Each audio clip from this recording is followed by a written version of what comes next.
ยันทานคำพันธ์สุวรรณาราเลขาหน่วยศูนย์รวมนักศึกษาสากล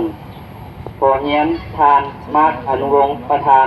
นักศึกษาลาวประจำศูนย์รวมนักศึกษาสากลขอแสดงความนับถือฮักแพงมายังแขกเชิญบรรดาไอ้น้องนักคนขั้วนักศึกษาลาวประจำศูนย์รวมนักศึกษาสากลที่มีหน้าในงานอย่างนี้ทุกประสงค์การต้องโฮมของพวกเขาในวันนี้แม่นเพื่อเปิดพิธีการแข่งขันกีฬาบาสเตะสามัคคีภายในศูนย์รวมนักศึกษาสากลประจำปี 2017 ซึ่งเป็นเกียรติเข้าร่วมงานเปิดพิธีของพวกเขาในมื้อนี้มีทานอัมพวันช่วงมณีวันที่ปรึกษาและวัฒนธรรมประจำสสเวียดนามกองเกียรติของขอเชิญมีทานพันโทแก้วอุดรห้องหัวหน้าผู้ต่างงานกระทรวงปปสกองเกียรติของขอเชิญมีทานคำพันธ์สุวรรณาราเลขาหน่วยพักศูนย์รวมนักศึกษาสากลกองเกียรติของขอเชิญมีทานมาร์คอนุวงศ์ประธานนักศึกษาลาวประจำศูนย์รวมนักศึกษาสากลกองเกียรติของขอเชิญนะมีบรรดาแขกเชิญไอ้น้องนักศึกษานักคนขั้วลาวประจำศูนย์รวมนักศึกษาสากลกองเกียรติของขอเชิญต่อไปข้าพเจ้าขออนุญาตทานผู้ประสงค์ของการจัดงานในครั้งนี้ผู้ประสงค์ของการจัดงานกีฬาเตะบาสมิตรภาพภายในศูนย์รวมนักศึกษาลาวประจำศูนย์รวมนักศึกษาสากลประจำปี 2017 นี่แมนเพื่อฮัดแน่นความสามัคคีระหว่างนักศึกษาลาวด้วยกันที่กำลังดำรงชีวิตอยู่ภายในศูนย์รวมนักศึกษาสากลเพื่อเป็นการฝึกฝนหล่อหลอมทักษะทางด้านกีฬาเพื่อให้ร่างกายมีความแข็งแรงสมบูรณ์มีความพร้อมในการศึกษาหำเฮียนลิ่นกีฬาเพื่อเป็นการฝึกฝนแนวคิดจิตใจรู้จักชนะรู้จักให้อภัยซึ่งกันและกันเพื่อเป็นการสร้างขบวนการและสร้างบรรยากาศให้มีความสดชื่นมวลซื่นลดทอนความตึงเครียดจากการทำเฮียนหันไทยปฏิบัติแผนยุทธศาสตร์การศึกษาตามทิศทาง5 หลักมูลการศึกษาที่ภาครัฐเอาวางออกต่อไปข้าพเจ้าขอเชิญคณะรับผิดชอบการแข่งขันซึ่งทางขอกำหนดกฎระเบียบและกติกาการแข่งขันงานกีฬาครั้งนี้ขอเรียนเชิญ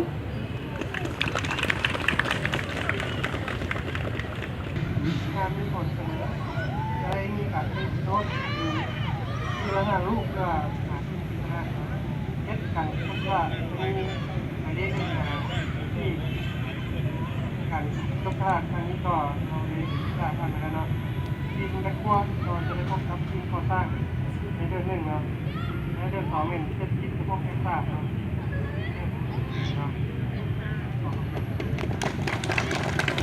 เอาอีกคนนอกสำหรับทีมจากสถานทูตจะพบกับทีมอาวุโสของศูนย์รวมนักศึกษาสากลนอก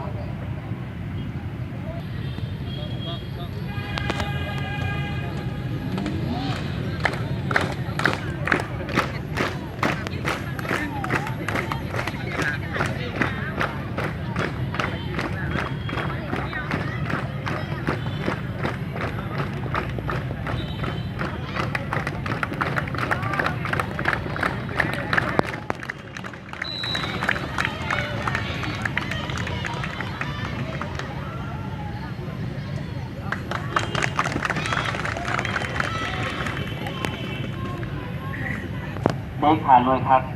ประจำศูนย์รวมนักศึกษาสากลขึ้นมอบช่อดอกไม้ให้แก่ทานพันโทแก้วอุดรขอเรียนเชิญ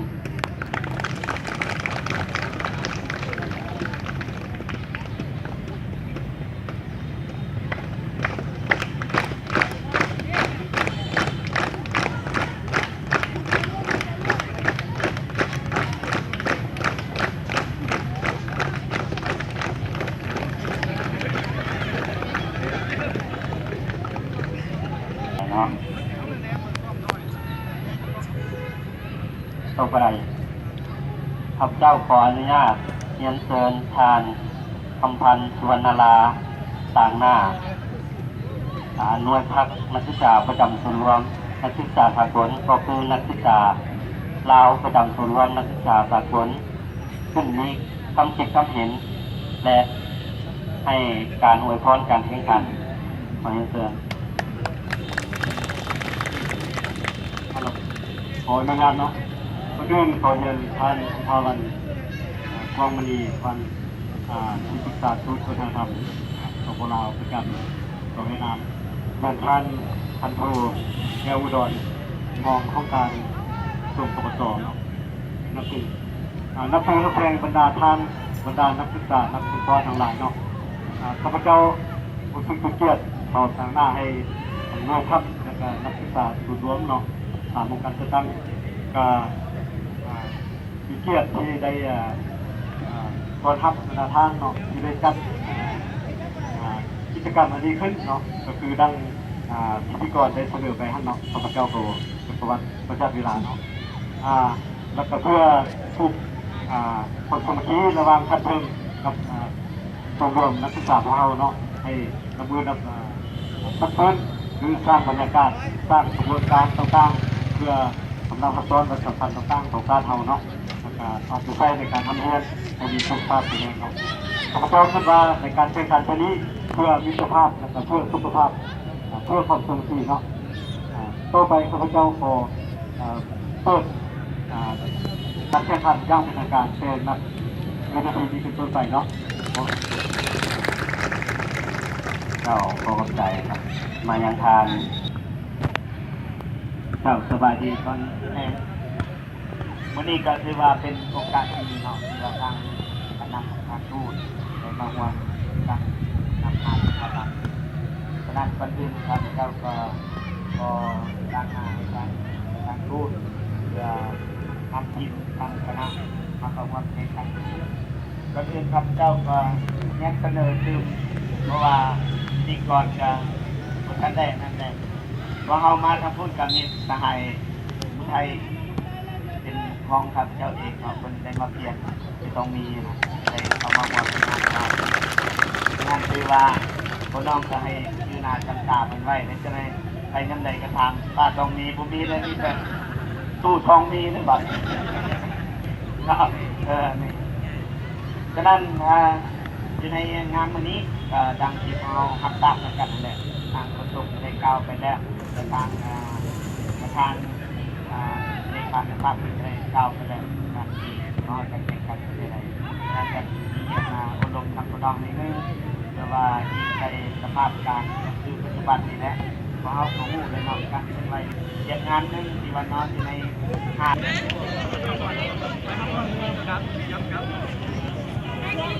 เฮ็ดเต้ได้ไหนกลางนี่ตามลูกใหม่เนี่ย เนาะจ้าเกเดี๋ยวมาก่อนเราบ่เห็นบัดนี้เดี๋ยวเพิ่นมาก่อนเราบ่เห็น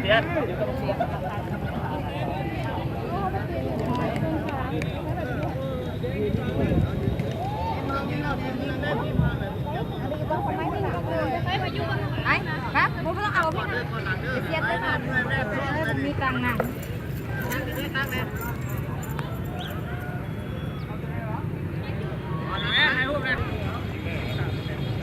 ตรงเลยตรงเลย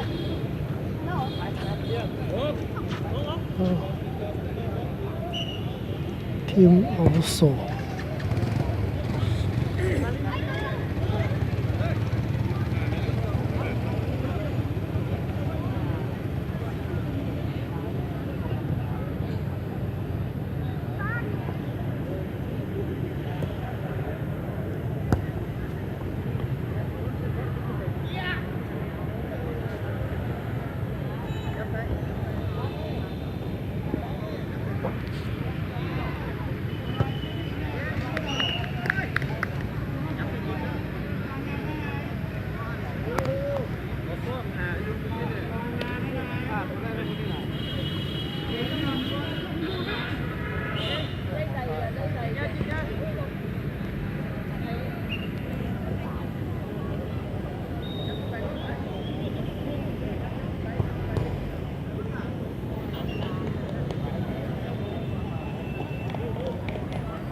เตะบ้านนั่นเลยเอาสามมวยเป่า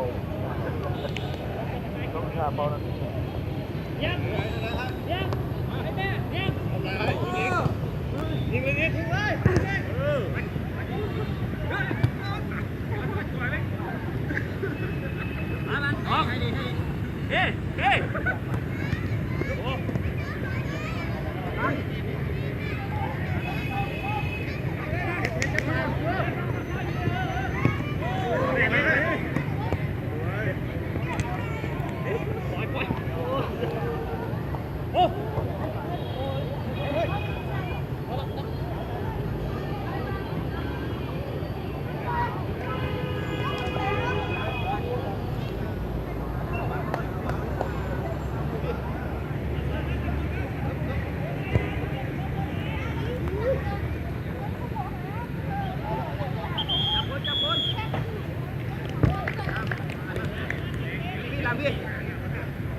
พวกเขา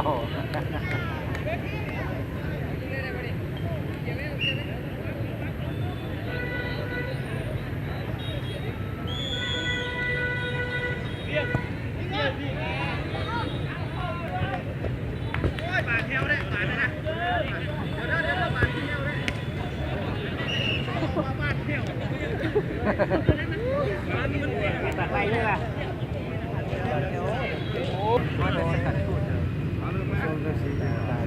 ตายเที่ยวเที่ยวแล้วไม่จับเตะแตกก็จะเป็นยามยาม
ไปมาดิกำลาพ่นกำลาพ่นกำลาพ่น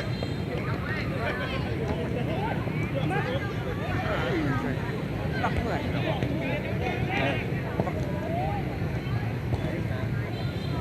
มาน้ำมาบ่ได้ว่าน้ำหนองเลย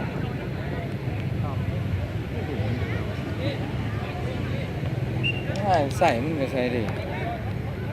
ช่วยใส่หาเชี่ยวเนาะ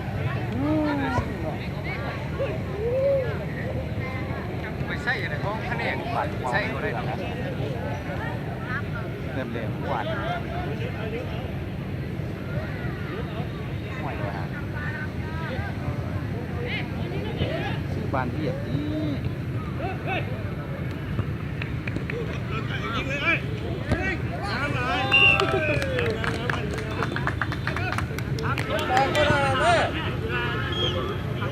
โอ้ยผู้เสื้อไม่ได้เจอปล่อยวัดสองรถวัดสองปล่อยแก้วลงว่าลง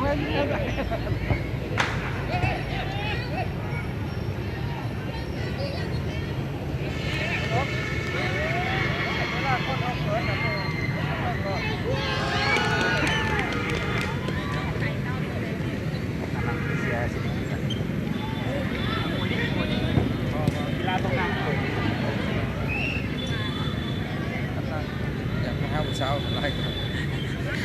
คุณมาลองโอ้สวยก่อนเดียว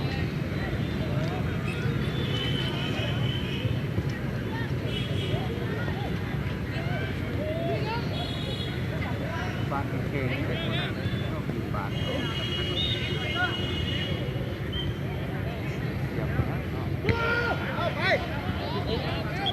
เสียบเล็กเลยเจ้า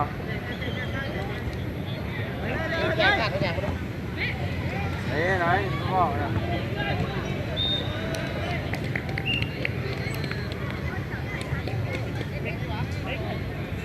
ผมมีแต่เห็นเลยได้เห็นเลยด้วยใส่มันใส่มันจะไปชื่อเดียวก็เด้อเชียวมันไปใส่แต่มันเป็นผลิตเดียว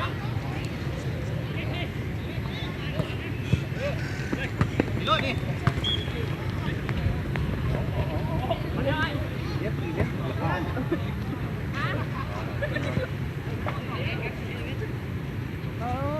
เจ้าเราได้เลย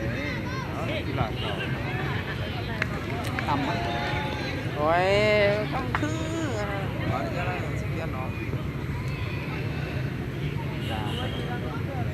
ดินโน้ตกับ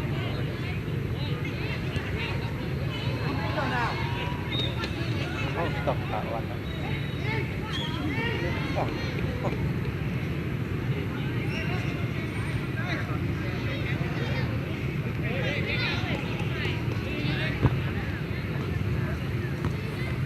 เอาขึ้นตัวตักกันดิ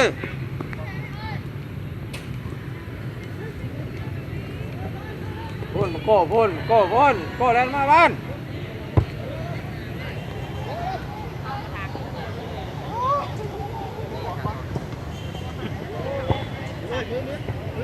กัดมือยาได้ไหมกรรมการเป้าเท่านี่พี่นะกรรมการพี่นะ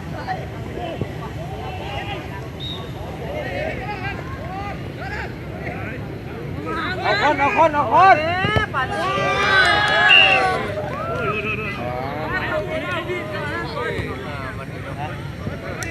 ถึงมือกระเป๋าเลยที่ขาดโอ้ยตกโทษมันตบตัว